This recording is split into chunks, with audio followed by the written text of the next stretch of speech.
The first K-pop thought is that, again, I'm watching K-pop opinions for inspiration, and so I came across a short with one opinion saying about how Jisoo isn't underrated and that she was years ago, but with the Jisoo is underrated title, she isn't underrated anymore and Rosé is underrated and always was. I'm like, huh, because do you even hear yourself? You're calling members of Blackpink underrated. Underrated means someone who is not highly valued or recognized as they should be. Nobody in Blackpink is underrated when they're so worldwide popular to the point that Blackpink release utter trash or the same formulaic DDU do 2.0 music and Blink's stream regardless of whether it's good, bad, lazy etc., and they chart well. Blink's stream all their solo music too. They're so worldwide popular to the point that people listen to them because they're a trendy group. You cannot call a member of Blackpink underrated when since the beginning they've never been underrated and debuted in one of the biggest companies a part of the big three. Plus, Blackpink get 100 million plus views for their MVs. Some MVs have passed 500 million plus views and have reached 1 billion. How can any of Blackpink be underrated when there are literal struggling K-pop artists out there who barely get any views for their music because they're not from a big company or known enough to get views? There are some artists who barely pass 1K views, and most underrated artists will reach up to 100K views with some rare passing that and reaching 500K views or going up to a million if they're lucky or under a good budgeted company for people to kinda notice them. I just don't understand calling one or two members of a popular group underrated when they can never be if their popularity stays and they get good views each time they have a comeback. There is nothing underrated about popular groups and we should stop referring to members, music etc. of popular groups as underrated. The next K-pop thought is that, I saw that there's a new survival show coming up called Under 15, and there's an 8-year-old gonna be on the show. I'm so disgusted because why do people in K-pop wanna debut people so young? Why do they go younger and younger? Also, seeing this is gonna make K-pop stans think even more that companies and/or survival shows are favoring minors over adults, and it'll add more to their minors debut more, adults debut less, and will lead them to believe it more, when that's not the case. I just hate when things like these happen, because is it so hard for y'all to wanna get adults and debut adults like how Build Up and Time Turner did? Is it so hard for K-pop companies too, to wanna try and debut adults when Nugu companies do it so easily? I've talked about this before, but what comes out of debuting a minor? Nothing. A fully grown adult is a better choice in the K-pop industry because they're fully grown enough to make their own decisions, and also grown enough to have a developed voice and not go through puberty having voice changes due to them still developing. Who allowed this 8-year-old to participate? Debuting minors does nothing in the industry and only leads to creepy P3DOs looking at the group because no sane K-pop stan will actually become fans of the group, and maybe if they like the music then I guess it's fine if you're just casually listening to the music because you find it cute or adorable seeing kids dance and sing, but other than that no K-pop stan would actively stan a group filled with kids. I can't believe the show and her parents allowed her to participate, and also, I can't believe a show like this even exists. Why are there people and companies so heavily focused on debuting minors when you can find plenty of talented adults who'd kill to debut in a K-pop group because it's their dream to become a K-pop idol? This show needs to be boycotted because if we tune in to watch this show, we're gonna show that we like it because we're giving it attention and adding to the problem of minors debuting because we do nothing about it.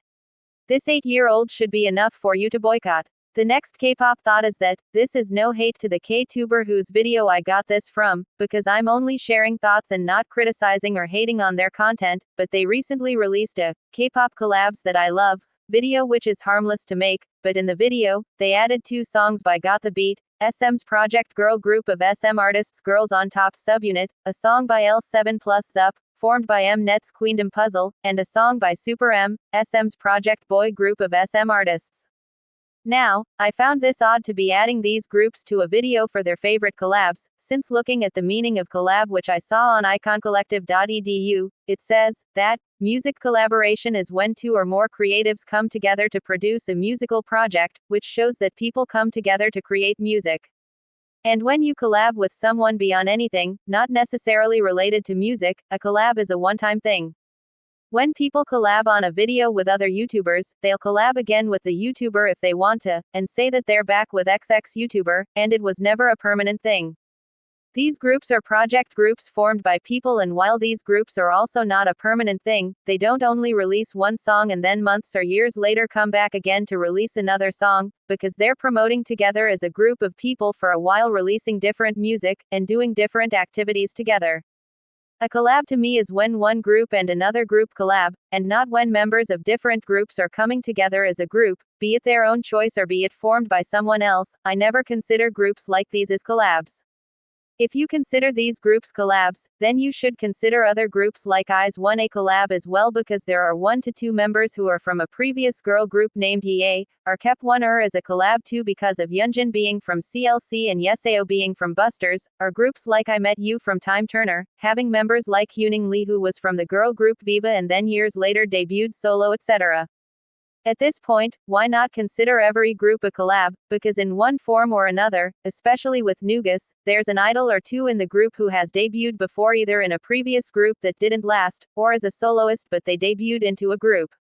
The whole industry is a collab at this point. The next K-pop thought is that, I've always talked about how K-pop stans share overused opinions marketing. It is my opinions, but others also have said these opinions before and it's not their own original thoughts since others have said it before them and will say it after them, the opinions that is. But that got me thinking, do some of these K-tubers actually think that they're sharing their own opinions? Leaving out the fact that the opinions in their video are overused for the most part. Do some of these K-tubers actually title their videos as, my opinions, because they genuinely believe they thought of these despite the opinion being overused and the response being the same as others too? Excluding K-tubers who make it clear in their videos that the opinions could be popular or unpopular.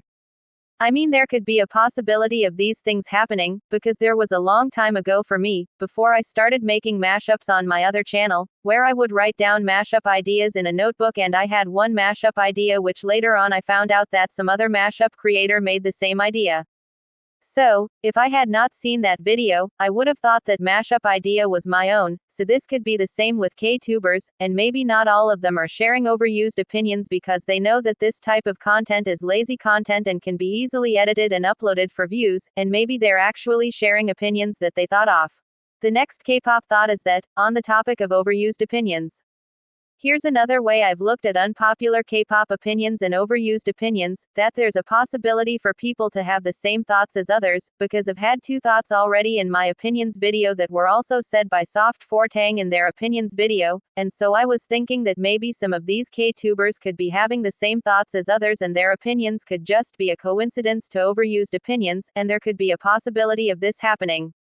So, thinking this, and the previous thought about people genuinely thinking the opinion is their own thoughts, maybe I should go easier on hating K-tubers for their overused opinions, because of these reasons that I gave, since I remember making opinions in the past that end up being opinions that others shared as well, so it wasn't actually my own original thoughts to begin with. So, for other K-tubers it could be the same and I should give them more of a benefit of the doubt. The next K-pop thought is that, I don't know if I've said this before because I share so many thoughts on unpopular K-pop opinions. But when seeing K-tubers' unpopular K-pop opinions videos title their unpopular K-pop opinions as, harsh, or brutal, or something about how the opinions will get them hated or cancelled. Or some outrageous title, you know the video opinions are gonna suck ass, because unless you're a channel like Jesiraeaviles who has outrageous titles but actually has proper original opinions each time they make opinions videos, or unless your opinions are coincidental to overused opinions or original to you but are actually overused and you just haven't come across overused opinions, your opinions video is not good at all. These K-tubers focus too much on the fact that their opinions might get them hate rather than actually making quality opinions that are good enough or original. It sucks knowing how you can tell from the video title alone what type of opinions are gonna be shared by the K-tuber and how you know instantly that these opinions are not gonna be worth your time to waste and watch these channels, and that you're better off watching someone else or another video not opinions based. Also, if these opinions videos are most definitely clickbait with their titles being outrageous and their opinions lacking, why do they still get views? People should know by now that outrageous titles equals bad opinions and they should stop clicking on them. Except for Jesiraeaviles who delivers, all the other channels are bad with a possibility of these opinions being coincidental to overused opinions or overused but you just haven't come across overused opinions and you think it's your own opinions but we will never know if this is the case. People should take these outrageously titled opinions videos with a grain of salt and shouldn't get annoyed at the video for not providing with opinions, as the title says, unless you're a K-tuber calling it out, then it's valid for you to be annoyed. The next K-pop thought is that, I feel like there are K-pop YouTubers and K-pop shorts channels who can think off original opinions and share them but choose not to. They look like they just wanna overuse opinions for views. Like, is it so hard to come up with new opinions without just overusing opinions and thoughts? It's not hard to come up with opinions even if the opinion you have is not too crazy. As long as it's original, use it. Why do you wanna be a K-tuber or K-pop shorts channel and make lazy opinions just to get views? If you used your brain and started thinking of more better opinions instead of following the crowd and being the same as every other K-tuber, you'd still get a good amount of views because people see your originality. You get nothing out of being like everyone else who say the same recycled takes that were once new but quickly became opinions for people to take and use as their own without giving their own input to the opinion, but rather just shares the original person who made the opinion's 2 cents again. But in the end, I just wonder why you choose to be an opinion overuser, because if you can think of your own opinions, then why don't you? I come up with new opinions each time. Yes, it does take time, but I do come up with new opinions, and all I do is get inspired by K-tubers' unpopular K-pop opinions, watch K-pop, watch news videos on K-pop groups, anything helps me come up with opinions. It's better to stand out in the sea where there's no originality anymore and it's harder to find the good more than the bad. The bad overflows. The next K-pop thought is that, I watched this K-pop shorts unpopular K-pop opinions and there was an opinion that said, so far, Baby Monster is the best 5th gen group, which is funny, because how can a group be the best in a generation they're not a part of? Baby Monster are 4th generation and we need to stop putting groups in the wrong generation just because we believe, X year is the start of the generation. Why can't we all collectively come together and believe one factual information about when certain gens started so we wouldn't be putting out wrong information in videos and shorts? And lots of people collectively believing that ZB1 started 5th generation because maybe Mnet said it, is not something factual we should be believing at all. I'm talking about factual information but from a trustworthy source. It's just hard to see these types of content because people don't know things and they blindly believe others saying things without questioning or knowing if the source saying it is trustworthy, and so they just share things because they believe simply by the other source saying it. I just don't understand why people wanna make certain groups a part of the new generation so bad when they're not. If a group is 4th gen, they're 4th gen, and that's fact because 2023 is still 4th generation and groups like Baby Monster and ZB1 are all 4th gen, and unless you have trustworthy sources and or logical reasoning, I will not believe your nonsense. The next K-pop thought is that, people say that BTS and Blackpink cannot be replaced and I think it's because of their worldwide popularity that people say it, but I feel like BTS and Blackpink can be replaced by someone else simply because BTS and Blackpink are just a worldwidely popular group, and there's nothing different about them and other K-pop groups besides their popularity status. Literally any other group could be the worldwide popularity sensations instead of BTS Blackpink, and what I mean by that, is that BTS Blackpink are not something unique as worldwidely popular and that it could have been any other group that got the worldwide popularity success instead of them. So saying that BTS Blackpink cannot be replaced is true in a way, but it's not really impossible since there's nothing uniquely different about BTS Blackpink that make them their own groups, and maybe there's a possibility of their success being replicated in the future when BTS Blackpink are no more. But also, if BTS Blackpink's success cannot be replicated, then would that really matter? K-pop goes on strong and has been before them, and will go on strong after them. BTS and Blackpink being worldwide popular is just a title that they have, and nothing more. The next K-pop thought is that, K-pop stans who say that K-pop is getting boring or dismissing the many songs releasing on the daily every time that could be your taste to show you that K-pop isn't boring at all simply because you let a small handful of groups decide for you that K-pop is boring without you checking out for yourself if it actually is. I've said this before many times, that a small handful of groups cannot make up your mind for you about an industry that isn't that small. You calling K-pop boring only because the small handful of bigger artists aren't releasing good music that you'd like, isn't it? You cannot simply call a whole language music boring based on half information when you've never seen the big picture yet. If you're not gonna try and find for K-pop songs that you might like diving into K-pop artists who are releasing banger music that you'd probably enjoy, then why are you even listening to K-pop anymore? You're limiting yourself to a few artists in the whole industry and then you go about making opinions about how K-pop is boring. Like, make it make sense. K-pop is only boring to you because you make it boring for yourself by only listening to a certain number of artists who are big who are probably not even trying anymore with their music much. K-pop itself as a whole isn't boring just because you find a certain number of artists boring, because not everyone is being boring like the artists who gave you the idea that K-pop is boring or getting boring, and also not everyone is doing the thing musically that made you think of K-pop as boring. You're definitely gonna find something that suits your taste in K-pop if you dig deeper into more groups, soloists, bands, etc., and K-pop overall can and never will be boring, and also K-pop can and never will get boring. There's so much of an overflow of K-pop songs releasing that exist from older K-pop, or from current K-pop, or from ones to come in the future that you have an abundant amount of music for you to just listen to and find what you're looking for. Stop letting these 5 to 6 popular groups decide things for you, and you should check out things for yourself. Find for the good music that you want because it exists, and stop waiting around for K-pop to become less boring again, and put in the hard work to find good music instead of constantly complaining all of the time. Complaining gets you nowhere and instead just makes you kinda annoying because as K-pop stans y'all complain about things that have solutions, but y'all don't apply those solutions and instead just constantly say the same thing over and over again as if that changes anything. K-pop never got boring to begin with. It's your own doing that you think this way, and not K-pop itself. The next K-pop thought is that, I've always talked about how K-pop stans complain about things that have a solution because they see one side of K-pop do it more, like short songs, minors debuting, etc., amongst other things, but I just thought about something. I mean, yes, there's a simple solution to all these problems that K-pop stans complain about and how they want the opposite of what they complain about, that is long songs and more adults, but seeing the things K-pop stans complain about, it's kinda sad knowing how the bigger, more well-known side of K-pop is doing these things quite a bit for K-pop stans to have a problem with it. Why is the solution to these problems that K-pop stans have amongst nugu, unpopular companies and artists who don't get attention? Like if K-pop stans want longer songs or adult idols, then why would you find it easily amongst nugu, unpopular artists companies and not easily amongst the bigger well-known side of K-pop that everyone knows about?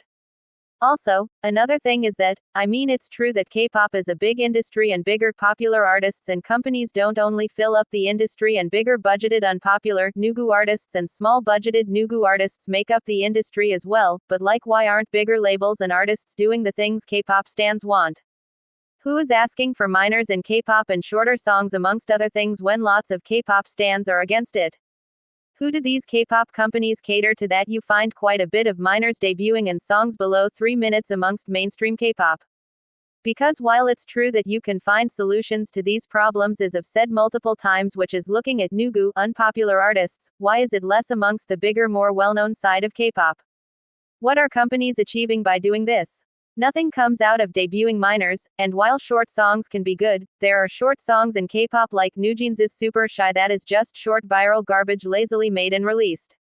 I'm just wondering as to why nugu and unpopular artists do more of what K-pop stans want that K-pop stans ignore, as compared to the side of K-pop that K-pop stans actually look at and pay attention to. The next K-pop thought is that, people talk about self-produced groups, and K-tubers keep making the opinion, just because they're self-produced doesn't mean they're good, and I definitely do agree, and yes, I'm sharing thoughts on an overused opinion. People act like a group being self-produced is a good thing, when just because you're self-produced it doesn't mean your music is gonna slap. Self-produced means nothing in music when you need to have good creative direction, good talent and things as a producer to be able to make good music.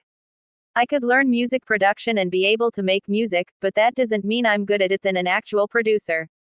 Being something and knowing how to do that something are two different things. So acting like your group is good because they're self-produced is funny shit because again, self-production means nothing if the music is hot garbage, and they're probably better off using better producers. Them self-producing won't make them release hit after hit all the time, because they could just release a one-time hit song, and by hit I mean good music, and the rest of their self-production could flop musically because they're just not good at self-production at all. The last K-pop thought is that, K-tubers overuse opinions in their unpopular K-pop opinions, but that opinion that they overuse must have come from somewhere as in some person. So, why doesn't the original person of said opinions that are overused getting any credit? They thought of the opinion originally, which made their thoughts new, but then all of a sudden the opinion became overused and is a popular opinion now. People overuse opinions so much and don't have their own thoughts. The least they could do is credit the source, but who would be the source at this point, since many K-tubers have overused the opinion, even some being on K-pop shorts as well?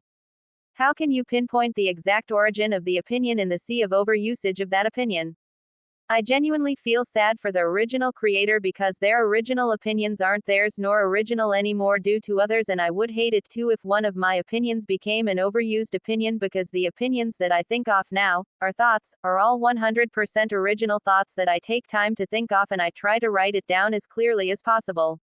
I wouldn't want someone else who doesn't have their own train of thought to say the same exact thing I said and then others say it too, unless it's purely coincidental. I just want the original creator of the opinions overused to get their credits, because people market these opinions as my opinions, and we cannot be completely sure if people actually thought of these opinions and it's just a coincidence or something, as I mentioned earlier, which could be a possibility, but if it's not, then give the original some credits. I hope you live with peace now.